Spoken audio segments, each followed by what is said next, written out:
Today we're going to apply what we know about transformations of quadratic functions to transformations of square root functions. So our transformation rules actually work for all of our different parent functions in the same way that they do for quadratic functions. So when we talk about our parent function, we're talking about just the square root of x. So I haven't added, subtracted, or multiplied anything to that function yet. So that would be down here, for example, 1. So there are no transformations that have occurred to this graph.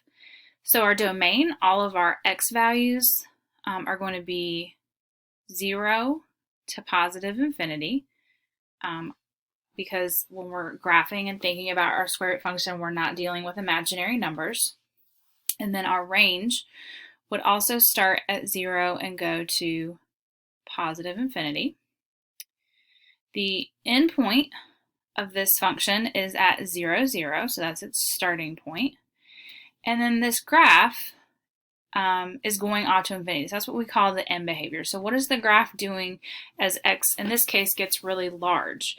So we would write this as x approaches infinity, so as x is getting larger, the function also approaches infinity.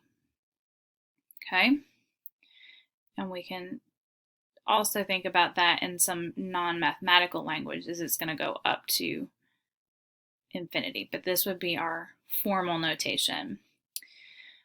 So this graph is increasing from 0 to infinity, but it is not decreasing. So it's never going to have another turning point and start to have smaller y values. And your x and your y-intercept are the same as your beginning point or end point of that graph. So pretty straightforward for the parent function. Now we can multiply by a on the outside of the square root function, just like with our quadratics, it was outside of the parentheses with something squared. We can subtract underneath the radical. So that's going to be our horizontal shift to the left or to the right. So just like with quadratics, the value inside moves it left or right, and it's going to be the opposite direction of what we would think. And then k is the number on the outside of the radical, and that's going to be a vertical shift. So if a is bigger than 1, then we would describe that as a vertical stretch. It's going to pull that graph up and make the slope a little bit slower. If it's smaller than 1, it's going to be a vertical compression. So it's actually going to take less time to kind of see that curve across that we would associate with the square root function. If h is positive, remember that that's going to move the graph to the left. And if it's a negative or a minus, it's going to move it to the right. And then k is the movement up if it's positive and down if it's negative. And then the other transformation that we have to remember and think about with square roots are if there's a negative on the outside of the a value, then the graph is reflected across the x-axis.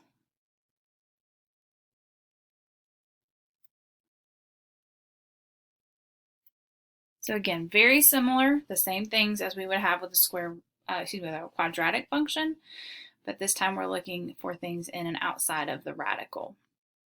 So for example, 2, the only transformation that occurs is we have the 3 on the outside. So that is going to be a vertical stretch. And if you look at the graph over here to the right, we can see it's almost like the end of that graph got pulled up by the y-axis. So it's just kind of taking a little bit more time to curve around. Now the domain for this one is still going to be from 0 to infinity because we haven't moved the graph left or right, or up or down. So the domain and the range is still the same. It's going to be starting at 0, 0.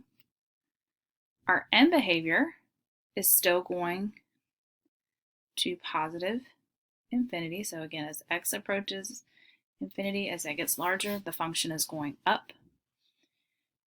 It's increasing, same as the parent function, from 0 to infinity. It's not going to ever turn around, so there's no decreasing interval. And again, your x and y intercept haven't changed because we didn't shift that, so the endpoint is still right there at 0, 0. So the only thing the vertical stretch changed was the look of the graph. Everything else, characteristic-wise, is going to be the same. Now for number 3, we had 2 transformations. So we have a 1/2 out in the front, and then we have a -3, and we want to notice that this is under the radical. So that would be an h, because it's inside with the x. So we have a 1/2 on the outside, so it's less than 1, so that's going to be a vertical compression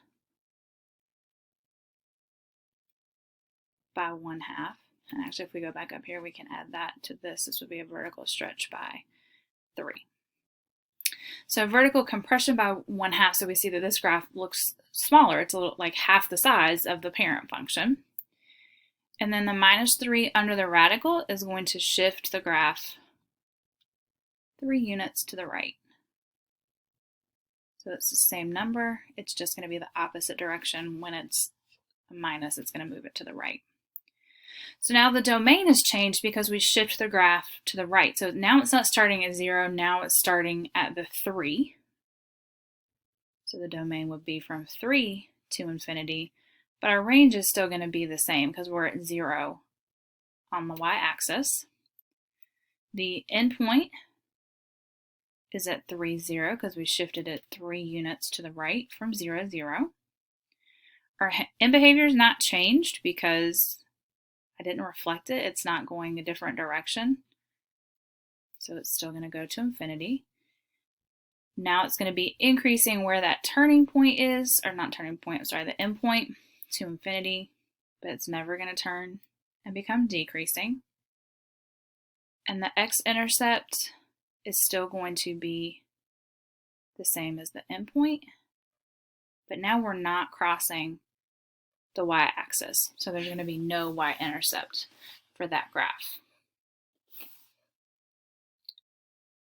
And then the last example, number 4, so we have several things that have occurred. So we have the negative sign in the front, we're multiplying by 5, we're adding a 1 under the radical, and this 4 is outside of the radical. So see the difference there between numbers 3 and 4 in the placement of those values. So we have 4 things that we need to describe here. So we're going to start at the beginning. So the negative is going to reflect it across the x-axis.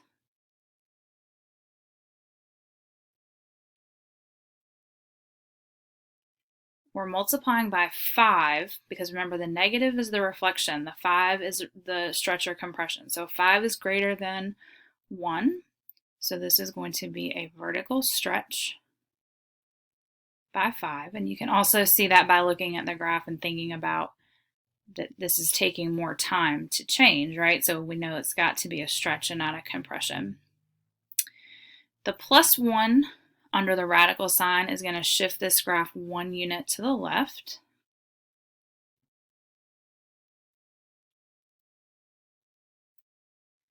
And then we have a -4, which is going to shift it down 4 units. So we then start thinking about domain and range. Well, usually domain starts at 0, but this one's been moved to the left 1. So now the domain is going to start at -1 and go to positive infinity. The range, because the graph has been reflected, the range is starting at negative infinity and coming up to 4 because of that vertical shift. So remember when we talked about range, we read it from the bottom of the graph up to the top. The endpoint is going to be at -1, 4. And again, the end behavior for this graph is the same because it's still going to go to the, actually it's not the same. It's going the same like direction, meaning it's going towards positive infinity, but the function is actually now going down to negative infinity. This graph is not increasing because if we read it left to right, it's decreasing now from -1 to infinity. It has no x-intercept. It's not crossing the x-axis anywhere, but the y-intercept, we've got to find out where that is. So your y-intercept is where x is equal to 0. So we can take that and plug that into our function and solve. Because I can look at the graph, it looks like it's at 9, but let's verify that algebraically. So again, we just plug in a 0 for x. So that would be a 1 inside parentheses. So that would be -5 minus 4. So yes, -9. So the y-intercept is at 0, -9. So those are your transformation rules and your graphs of radical functions.